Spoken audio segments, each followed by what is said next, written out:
नमस्कार. हा आठवडा अमेरिकेतून ही जे आपण व्हिडिओ सिरीज करत आहोत त्याच्या या दुसऱ्या भागात आज रविवार दिनांक 3 ऑगस्ट रोजीच्या भागामध्ये मी आपल्या सगळ्यांचं स्वागत करतो. तर हा आठवडा अमेरिकेत कसा गेला याच्याबद्दल आपण आज बोलणार आहोत. सगळ्यात महत्त्वाचं म्हणजे या आठवड्याच्या सुरुवातीलाच डोनाल्ड ट्रम्पनी सगळ्या देशांवर टेरिफ्स लावायला सुरुवात केली.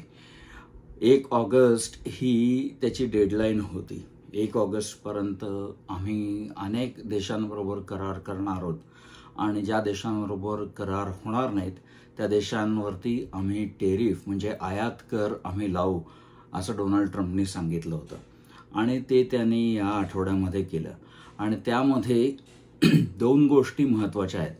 एक म्हणजे भारतावरती 25% कर लावण्यात आलेला आहे आणि पाकिस्तानवरती 19% कर लावण्यात आलेला आहे. आता भारतावरती जो 25% कर लावलेला आहे भारतातल्या एक्सपोर्ट्सवरती, त्यावरून भारतामध्ये आता एकदम स्वदेशीची जाणीव सगळ्यांना व्हायला लागेल आणि देशी माल वापरा, देशी मालच वापरला पाहिजे हे सगळं चालू होईल आपल्या देशामध्ये. आणि पाकिस्तानवरती जो 19% कर लावलेला आहे तो सुरुवातीला 29% लावणार होता डोनाल्ड ट्रम्प, पण तो आता 19% लावलेला आहे. आणि याहून महत्त्वाचं म्हणजे पाकिस्तानबरोबर डोनाल्ड ट्रम्पनी ऑइल रिझर्व्स पाकिस्तानमधले एक्सप्लोर करायचं म्हणजे त्याचा शोध घ्यायचा असं त्यांनी चालू केलेलं आहे. त्याचबरोबर पाकिस्तानमधली जी ऑइल रिफायनरी आहे त्या ऑइल रिफायनरीचं नाव जरा विचित्र आहे. सिनर्जिशिओ असं काहीतरी नाव आहे. CNERGYCIO असं त्याचं नाव आहे. तर ह्या कंपनीने अमेरिकन वेस्ट टेक्सास इंटरमिजिएट ह्या अमेरिकन कंपनीकडून 1 मिलियन बॅरल्स एवढं क्रूड ऑइल आयात करायचं पाकिस्तानने ठरवलेलं आहे. पाकिस्तानबरोबर व्यापार करार करायला डोनाल्ड ट्रम्प उत्सुक आहे आणि 29%वरनं 19% कर त्याने लावला. भारताच्या वाट्याला काय आलं? 25% आयात कर. आता आपण विचार करायला पाहिजे की डोनाल्ड ट्रम्पला कोविडमध्ये कलकत्त्याच्या इडन्स गार्डनच्या स्टेडियमवरती कोणी बोलवलं होतं? अबकी बार ट्रम्प सरकार अशा घोषणा कोणी दिल्या होत्या?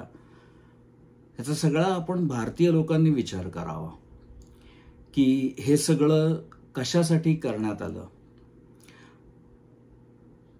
ह्याचं कारण एकमेव की डोनाल्ड ट्रम्प याचं कथित मुस्लिम द्वेष म्हणजे डोनाल्ड ट्रम्प हा मुस्लिम द्वेष्टा आहे असा एक समज त्याला कारणं पण आहेत. तो अगदीच गैरसमज आहे असं नाही म्हणता येणार, पण त्याला कारणं पण आहेत. तो मुस्लिम द्वेष्टा आहे, त्याच्यामुळे सर्व हिंदुत्ववाद्यांनी आणि सर्व भाजपाई लोकांनी डोनाल्ड ट्रम्पला डोक्यावर घेतलं. माझा एक मित्र होता, संघिष्ट आहे तो. 2016 साली कधीतरी त्याच्याबरोबर चर्चा झाली. तर डोनाल्ड ट्रम्पचं हे वाक्य आहे स्त्रियांच्या बाबतीत की I just grab them by their pussies. तुम्ही इंटरनेटवर त्याचं ट्रान्सलेशन करा. मी हे ट्रान्सलेशन या व्हिडिओमध्ये नाही करू शकत. असा माणूस 2016 तो बोलला, हे उघडकीस आलं होतं. आणि त्यावेळेला हा जो माझा मित्र आहे, हिंदुत्ववादी मित्र बरं का, तो म्हणला अरे पण ट्रम्प आपल्याला चांगला आहे ना. म्हणलं म्हणजे काय? अरे तो पाकिस्तान विरोधी आणि मुस्लिम विरोधी नाही का असं तो मला म्हणलं. अरे म्हणलं पण ह्या माणूस तू हिंदुत्ववादी म्हणवतोस, हा काय बोलला स्त्रियांबद्दल? I just grab them by their pussies असं हा म्हणला. हे काही मी बोलत नाही आहे. अशा माणसाला तू हिंदुत्ववादी म्हणवतोस आणि तू अशा माणसाला मतदान करणं योग्य आहे असं समजतोस. हा सगळाच हिंदुत्ववाद्यांचा सगळाच वैचारिक घोळ असतो. त्यातला ह्या घोळाचा हे एक प्रकार. आज आता 25% कर भारतावरती लावलेला आहे. तर या आठवड्यामध्ये डोनाल्ड ट्रम्पचं निर्यात धोरण जे होतं त्याच्यावरती चर्चा जास्तीत जास्त झाली. त्यानंतर अजून एक गोष्ट घडली ती म्हणजे शुक्रवारी 1 तारखेला इथे जुलैचा जॉब रिपोर्ट आला. इथे असं असतं अमेरिकेमध्ये की दर महिन्याच्या 1 तारखेला ब्युरो ऑफ लेबर स्टॅटिस्टिक्स नावाची जी संस्था आहे ती संस्था मागच्या महिन्यात किती जॉब्स म्हणजे किती नोकऱ्या निर्माण झाल्या त्याबद्दल आपला रिपोर्ट दर महिन्याच्या 1 तारखेला रिपोर्ट प्रसिद्ध होतो. आणि त्या रिपोर्टमध्ये म्हणजे जुलै महिन्याचा काय रिपोर्ट होता तो ऑगस्टच्या 1 तारखेला प्रसिद्ध होणार. ऑगस्ट महिन्यात काय रिपोर्ट होता तो सप्टेंबरच्या 1 तारखेला होणार, अशी त्याची रचना आहे. तर मे मध्ये ब्युरो ऑफ लेबर स्टॅटिस्टिक्सने सांगितलं होतं की 1,44,000 जॉब्स निर्माण झाले. जूनमध्ये सांगितलं होतं 1,47,000 जॉब निर्माण झाले. आणि आता टेरिफ आहे किंवा डोनाल्ड ट्रम्प सरकारी नोकरांना काढून टाकतोय त्याच्यामुळे 1,00,000 जॉब निर्माण होतील अशी अपेक्षा होती. तर ह्या रिपोर्टमध्ये असं सांगण्यात आलं की जुलैमध्ये फक्त 73,000 जॉब्स निर्माण झाले. नॉन फार्म पेरोल्स असं ते मेट्रिक आहे, त्याचे 73,000 जॉब्स निर्माण झाले. आणि 73,000 जॉब्स निर्माण झाले हे कदाचित चाललं असतं की 1,00,000पेक्षा 73,000. परंतु जुलै महिन्यामध्ये त्यांनी मे मध्ये जे 1,44,000 जॉब निर्माण झाले असं जे सांगितलं होतं तर ते रिवाईज करून मे मध्ये फक्त 19,000 जॉब्स निर्माण झाले असं सांगितलं. जूनमध्ये जे 1,47,000 जॉब्स निर्माण झाले असं सांगितलं होतं ते रिवाईज करून फक्त 14,000 जॉब्स निर्माण झाले असं सांगितलं. म्हणजे मे आणि जून यांची जर का तुम्ही रिव्हिजन पाहिली तर त्या रिव्हिजनमध्ये पूर्वी जे सांगितले होते जितके रोजगार निर्माण झाले असं सांगितले होते तर त्यापेक्षा 2,58,000 रोजगार कमी निर्माण झाले असं ह्या रिपोर्टमध्ये रिवाईज करण्यात आलं. आणि त्यामुळे स्टॉक मार्केटमध्ये गोंधळ उडाला. डोनाल्ड ट्रम्पनी काय केलं, डोनाल्ड ट्रम्पचा हा विशेष आहे बरं का. डोनाल्ड ट्रम्पनी काय केलं तर ब्युरो ऑफ लेबर स्टॅटिस्टिक्सची जी डिरेक्टर बाई आहे तिलाच नोकरीवरनं काढून टाकलं. सणकी वृत्ती हा डोनाल्ड ट्रम्पचा एक विशेष गुणधर्म आहे आणि सणकी वृत्ती भारतातल्या लोकांनी पण अनुभवलेली आहे. उदाहरणार्थ मनात आली की 500च्या नोटा बंद केल्या गेल्या नाही का. माझ्या स्वतःचं 500 रुपयाचं नुकसान झालेलं आहे. अनेक लोकांचं नुकसान झालं. अमिताभ बच्चनचं किती नुकसान झालं माहीत नाही, शाहरुख खानचं किती नुकसान झालं माहीत नाही, पण तुमचं आमचं झालंय. मनात आली सणकी की एकदम लॉकडाऊनच करून टाकला. म्हणजे मनात आलं की लगेच लॉकडाऊनच करून टाकलं. म्हणजे GST मध्ये देखील आपण बघतो सणकी वृत्ती. म्हणजे साबुदाणा खिचडीवरती किती GST असेल आणि साबुदाणा वडा केला तर किती GST असेल, संशोधनाचा विषय. सणकी वृत्ती हे लक्षण भारतीय लोकांना देखील अनुभवाचं आहे. तुम्ही कदाचित विसरला असाल. आणि हिंदुत्वासाठी आणि हिंदू धर्माच्या रक्षणासाठी हे छोट्या गोष्टी आपण विसरल्या तरी काय हरकत नाही. पण डोनाल्ड ट्रम्पची देखील ही सणकी वृत्ती. त्याने एकदम ब्युरो ऑफ लेबर स्टॅटिस्टिक्सच्या डिरेक्टरलाच काढून टाकलं. गंमत म्हणजे मागच्याच महिन्यामध्ये त्यांनी ज्या वेळेला 1,47,000 जॉब निर्माण झाले असं सांगितलं त्यावेळेला इकॉनॉमी किती स्ट्रॉंग आहे आणि तिचं कौतुक डोनाल्ड ट्रम्पनी केलं होतं. आणि ह्या वेळेला एकदम असं सांगितलं की नाही ती डेमोक्रॅट्सची आहे आणि हे सगळं खोटं दाखवण्यासाठी करण्यात आलेलं आहे असं सांगून तिला काढून टाकण्यात आलं. आता याचे दूरगामी परिणाम होणार आहेत. पहिली गोष्ट, जॉब्स रिव्हिजन हा काही नवीन प्रकार नाही आहे, कारण हे सगळं स्टॅटिस्टिक्स बेस्ड आहे. सांख्यिकी शास्त्रानुसार हे सगळं चालतं आणि जॉब्सची रिव्हिजन प्रत्येक महिन्यात होत असते. प्रत्येक महिन्यात म्हणजे आजच झालं असं नाही. परंतु 2,58,000 एवढी मोठी रिव्हिजन झाली त्यामुळे कोणालाही वाटेल की कशावरती विश्वास ठेवावा. दुसरी गोष्ट म्हणजे पहिली गोष्ट कशावरती विश्वास ठेवावा असा विचार निर्माण होणं स्वाभाविक आहे. दुसरी गोष्ट अशी होती की डोनाल्ड ट्रम्प आल्यानंतर जे आर्थिक धोरणांमध्ये एक विस्कळीतपणा आला होता, एक अनियमितता आली होती आणि एक अनिश्चितता आली होती. कोणताही जो माणूस धंदा करतो की नाही, म्हणजे कम्युनिस्ट देशात धंदा करू दे किंवा कॅपिटलिस्टिक देशात धंदा करू दे, त्या धंदा करणाऱ्या माणसाला फक्त एकच हवं असतं, निश्चितता हवी असते. म्हणजे कम्युनिस्ट देशात जर का एखादा धंदा करत असेल तर त्याला 50 फॉर्म भरायला लागणार आहेत आणि त्यामध्ये 4 महिने जाणार आहेत हे त्याला माहिती असतं. ते त्याला एक वेळ चालतं, बरोबर आहे.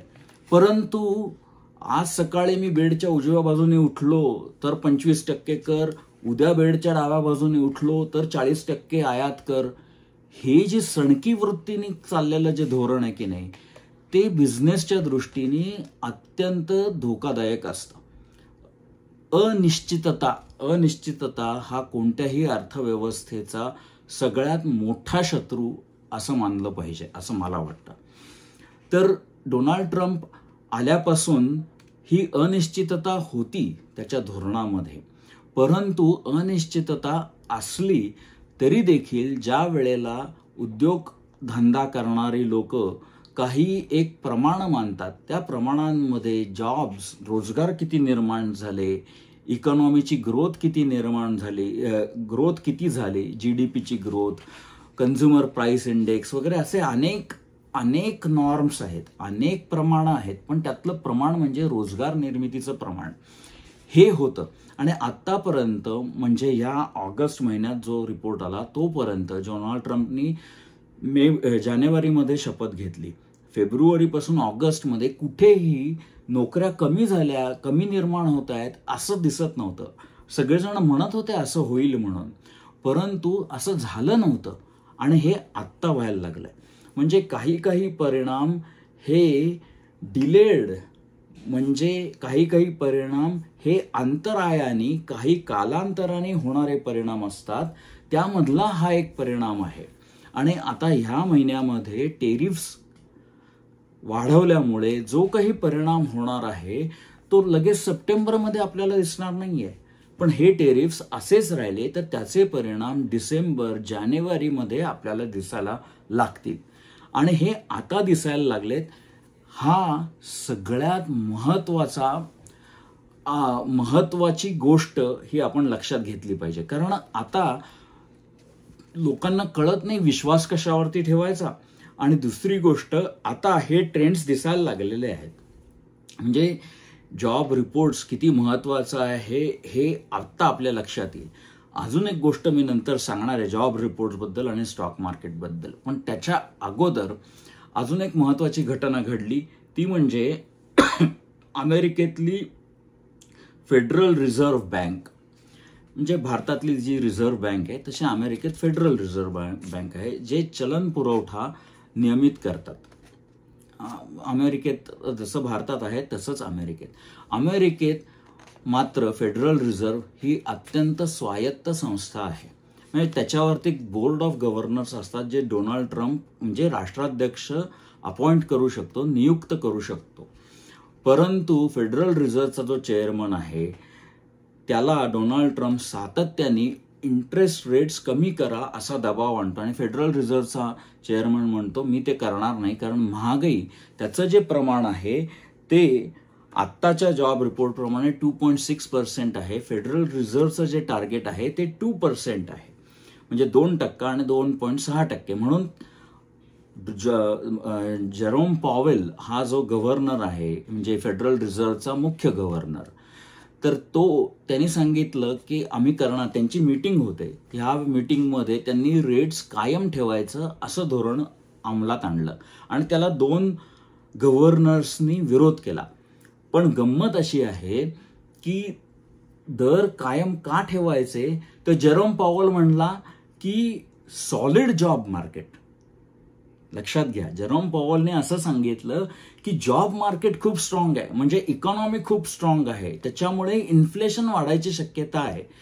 लक्षात घ्या, ज्या वेळेला इकॉनॉमी स्ट्रॉंग असते, म्हणजे लोक खरेदी करतायत, लोक पर्चेसिंग पॉवर आहे, लोक पैसे अडकून ठेवत, म्हणजे स्वतःकडेच ठेवत नाहीत, गुंतवत आहेत, खरेदी करतात, अशा वेळेला महागाई वाढणारच. ज्या वेळेला आता उदाहरणार्थ मंदीच्या काळात तुम्ही काय घर घेणार आहात का? नाही घेणार, बरोबर. तर मंदीच्या काळात साधारणतः जॉब्स हे कमी होतात आणि महागाई देखील मंदीच्या काळामध्ये कमी होते. परंतु इकॉनॉमी चांगली असल्यामुळे महागाई अजून आटोक्यात आली नाही, म्हणून इंटरेस्ट रेट मी कमी करणार नाही. आणि इकॉनॉमी चांगली का आहे, तर जॉब्स मार्केट सॉलिड आहे असं जेरोम पॉवेल आदल्या दिवशी म्हणाला आणि दुसऱ्या दिवशी हा रिपोर्ट आला. म्हणजे जेरोम पॉवेल आणि फेडरल रिझर्व्ह हे त्यांच्या तोंडावर पडले असं म्हणायला काही हरकत नाही. हे एक महत्वाची डेव्हलपमेंट या आठवड्यात ऑब्झर्व्ह करण्यासारखे, निरीक्षण करण्यासारखे आहे. दुसरी एक घटना घडली ती म्हणजे ह्या गव्हर्नर, ह्या बोर्ड, फेडरल रिझर्व्हच्या बोर्डावरती वेगवेगळे गव्हर्नर्स असतात. त्यातल्या एका गव्हर्नर बाईंनी राजीनामा दिला. तिला कुठे दुसरीकडे प्रोफेसरचा जॉब मिळाला म्हणून तिला राजीनामा दिला. त्याच्यामुळे आता ट्रम्पला आपल्या मर्जीतला गव्हर्नर नियुक्त करण्याची शक्यता निर्माण झालेली आहे. शक्यता नाही, तो नियुक्त करेलच, पण एक जागा त्याला मिळालेली आहे. त्याच्यामुळे फेडरल रिझर्व्हवरती आपल्या मर्जीतली लोक प्रत्येक जण करतात. डोनाल्ड ट्रम्प एकटा नाहीये, प्रत्येक राष्ट्राध्यक्ष तसं करतो. परंतु ही संधी डोनाल्ड ट्रम्पला आता उपलब्ध झाली आहे. ही देखील अत्यंत महत्वाची अशी गोष्ट आहे. तर ह्या गोष्टींकडे आपण लक्ष दिलं पाहिजे. म्हणजे ह्या घटना अमेरिकेमध्ये घडत आहेत आणि ह्या घटनांची चर्चा अमेरिकेमध्ये होत आहे. अजून एक चर्चा झाली, ती चर्चा म्हणजे एक गिलेन मॅक्सवेल. आता आपण भारतीय लोक आहोत, तर त्या बाईच्या गिलेन असं तिच्या नावाचं उच्चारण म्हणजे प्रोनाऊन्सिएशन केलं जातं. तिचं स्पेलिंग आहे GHISLAIN, ई आणि ई पण आहे शेवटी. पण आपण त्याचं घिस्लेन मॅक्सवेल वगैरे असं उच्चारण करायचं नाही. त्याचं उच्चारण गिलेन मॅक्सवेल असं आहे. ही बाई आहे ती जेफ्री एप्स्टीन. मी मागच्या भागात सांगितलं की जेफ्री एप्स्टीनचं प्रकरण, तर ही त्याची महत्वाची बाई होती जी हे सगळं मॅनेज करत होती, मुलींचा पुरवठा वगैरे करणं वगैरे. तर अटर्नी जनरल म्हणजे कायदा मंत्री असं आपण म्हणू अमेरिकेचा, तर डेप्युटी अटर्नी जनरल म्हणजे उपकायदा मंत्री, तो तिला जाऊन भेटला होता मागच्या आठवड्यात की काय अशी खरंच लिस्ट आहे का वगैरे. तुम्ही मागचा एपिसोड बघा, त्यामध्ये मी हे सांगितलंय. आणि तिने त्याच्या प्रश्नांना उत्तरं दिली. तर ही बाई ही कन्व्हिक्टेड चाइल्ड मॉलेस्टर अशी आहे, कन्व्हिक्टेड चाइल्ड मॉलेस्टर. तर हिला अचानक मॅक्सिमम सिक्युरिटी प्रिझनमधनं काढून तिला एका रिहॅबिलिटेशन सारख्या प्रिझनमध्ये ठेवलंय. त्या रिहॅबिलिटेशनचं प्रिझन म्हणजे कसं असतं, तुम्ही घरातनं बाहेर पडा, तुम्ही तिथं पळा, व्यायाम करा, घरी येऊन बसा, जेवा, असं म्हणजे एक हाफवे हाऊस म्हणून एक प्रकार आहे. जे व्यसनमुक्तीचा जो प्रकार आहे त्यामध्ये एक हाफवे हाऊस ही एक संकल्पना आहे. तुम्ही सर्च करा. तर हे हाफवे हाऊस सारख्या या फॅसिलिटीज असतात. तर गिलेन मॅक्सवेलला फेडरल ऑथॉरिटीजनी तिला ह्या अशा मिनिमम सिक्युरिटी असलेल्या वसतिगृहात आपण म्हणू तिला पाठवलं. ही एक महत्वाची डेव्हलपमेंट ह्या आठवड्यामध्ये झाली. तसंच एक गोष्ट तुम्हाला सांगायची राहून गेली की माझा व्हिडिओ झाल्यानंतर मागच्या रविवारीच मला वाटतं न्यूयॉर्कमध्ये शूटिंग झालं. म्हणजे एक माणूस होता, त्याला तो फुटबॉल खेळायचा, तर तो थोडा असं रिपोर्ट्सवरनं असं वाटतं की त्याची मानसिक संतुलन त्याचं काही ठीक नव्हतं. तर हा माणूस लास वेगासमध्ये होता. तर लास वेगासमधून म्हणजे पश्चिमेला लास वेगस, तिथून हा न्यूयॉर्कपर्यंत गेला आणि तिथे NFLच्या ऑफिसमध्ये जाऊन त्याला काही लोकांना मारायचं होतं, पण त्यांनी भलत्याच लोकांना मारलं आणि स्वतःही तो मेला. मला वाटतं त्याने स्वतःवर गोळ्या मारून घेतल्या असाव्यात. तर ही एक घटना घडली आणि त्याच्यामध्ये त्याने असं सांगितलं की माझ्या ब्रेनचं तुम्ही स्कॅन करा आणि मला CTE नावाचा डिसीज आहे का ते बघा. क्रॉनिक काहीतरी एन्सिफिलो असा काहीतरी तो शब्द आहे, पण त्याला CTE असं म्हणतात. मी त्या शब्दामध्ये आता जात नाही. ते पण त्याचा अर्थ असा आहे की आपला मेंदू जो आहे त्याचं म्हणजे त्याला धक्के बसून मेंदू हा अपघातांमुळे सातत्याने होणाऱ्या अपघातांमुळे मेंदूला इजा होते. परंतु CTE हे फक्त माणूस मेल्यानंतरच ठरवता येतं, ब्रेनचं डायसेक्शन करून किंवा काय जे असतील ते करून ठरवता येतं की झालं की नाही. आणि त्याला असं वाटत होतं की मला असं झालंय आणि त्याला NFL जबाबदार आहे. हा मुलगा हायस्कूलमध्ये अमेरिकन फुटबॉल खेळायचा आणि त्यांनी ही अशी हत्या केली. त्यांनी मशीन गन स्टाईल अशी रायफल वापरून हत्या केली. ह्या अशा रायफली तुम्हाला आमच्या आर्कान्सास स्टेटमध्ये कुठेही जा तत्काळ मिळू शकतात. काही म्हणजे तुमच्या अगेन्स्ट काही क्राईम वगैरे नसेल तर इझिली मिळू शकतात. माझ्याकडे पैसा असेल तर अशा 100 रायफली मी घेऊ शकतो, कितीही बुलेट्सही मी घेऊ शकतो. हा आता वेगळा विषय, परंतु ही एक महत्त्वाची घटना ह्या आठवड्यामध्ये गेली. तर ह्या सगळ्या महत्त्वाच्या घटना घडल्या आणि ह्या सगळ्या घटनांची बातमी, ह्या घटनांच्या चर्चा ह्या न्यूज मीडियामध्ये होत होत्या. आता तुम्हाला अजून एक गोष्ट सांगतो की ह्या सर्व चर्चांमध्ये कुठेही Indian economy is dead economy असं कुठेही चर्चेला आलेलं नाही. लक्षात घ्या, Indian economy dead economy, Russian dead economy हे कुठेही चर्चेला आलं नाही. अमेरिकेच्या कोणत्याही प्रसारमाध्यमांमध्ये हे चर्चेला आलेलं नाही, हे लक्षात घ्या. मलाही माहीत नव्हतं. माझा व्हिडिओ बघणारा माझा एक मित्र आहे, तो म्हणला की अरे हे असं डेड इकॉनॉमी वगैरे चाललंय. म्हणलं काय डेड इकॉनॉमी? तर डोनाल्ड ट्रम्पनी वाटतं असं निवेदन केलं की भारताने रशियाबरोबरचा जो तेलाचा व्यापार आहे तो बंद करावा, नाहीतर रशिया आणि भारत यांच्या डेड इकॉनॉमीज खड्ड्यात जातील, अशा स्वरूपाचं काहीतरी निवेदन केलं असं मी ऐकलं. आणि त्याची चर्चा भारतीय प्रसारमाध्यमांमध्ये मोठ्या प्रमाणावर झाली.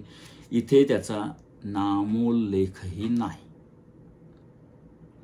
तुम्ही तुमच्या प्रसारमाध्यमांवरती किती विश्वास ठेवायचा आहे मी तुम्हाला सोडून देतो, पण अमेरिकेत याचा नामोल्लेखही नाही.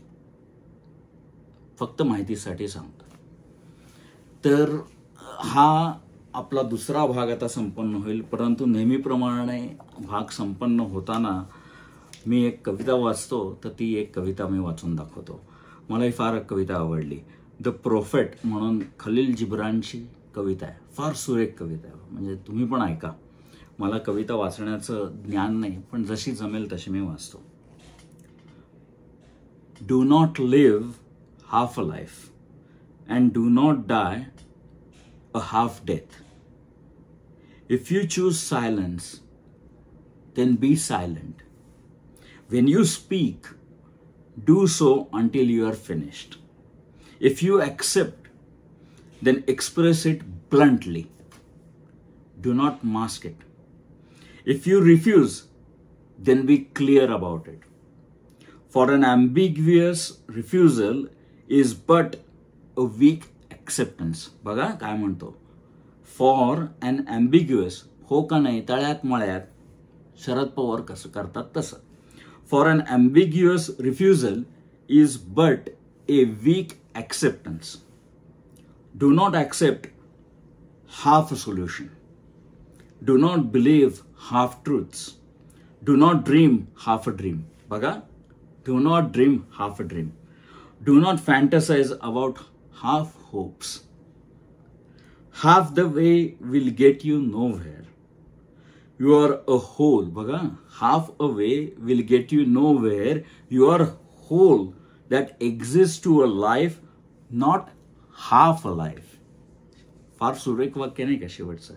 You are a whole, WHOLE, HOLE नाही, WHOLE. You are a whole that exists to live life, not half a life. हे जरी आपण अंगात बाणवलं ना तरी आपलं जीवन फार सुखकर होईल. तर हा आठवडा अमेरिकेतून भाग 2 इथं संपन्न होईल. आपण प्रतिक्रिया कळवा. आपण मला अनेक लोकांनी मला खूप सूचना केल्या, चांगल्या सूचना केल्या, त्या मी पाळायचा प्रयत्न केलेला आहे. तसेच हा आठवडा अमेरिकेतनं ही एक आपण व्हिडिओ सिरीज चालू केली, पण अजून अनेक व्हिडिओज मला करायचे आहेत. त्यामध्ये अनेक सामाजिक प्रश्न, आध्यात्मिक गोष्टी, धर्माचं जे विकृत स्वरूप आपल्या देशामध्ये म्हणजे भारतामध्ये सामोरं येते त्याच्याबद्दल काही चर्चा, आणि धर्म आणि स्पिरिच्युअलिटी म्हणजे आध्यात्मिक शास्त्र. धर्म एक गोष्ट आहे, आध्यात्मिक शास्त्र एक गोष्ट आहे. ती हिंदुत्ववाद्यांनी तिला कसं पकडबंद केलेलं आहे हे देखील बोलायची माझी इच्छा आहे. परंतु तुमची काय इच्छा आहे, कोणत्या विषयावरती बोलायला तुम्हाला ऐकायला आवडेल हे तुम्ही मला सांगा. ते आणि माझ्या मनात असलेले विचार हे मॅच झाले तर आपण पुन्हा एकदा असा काही प्रयत्न करू. आता पुढच्या रविवारपर्यंत माझा तुम्हा सर्वांना नमस्कार. कृपा करून व्हिडिओ पहा, त्याच्यावरच्या सूचना कळवा, त्याच्यावरच्या प्रतिक्रिया कळवा, आणि आपण पुढच्या रविवारी पुन्हा भेटू. नमस्कार.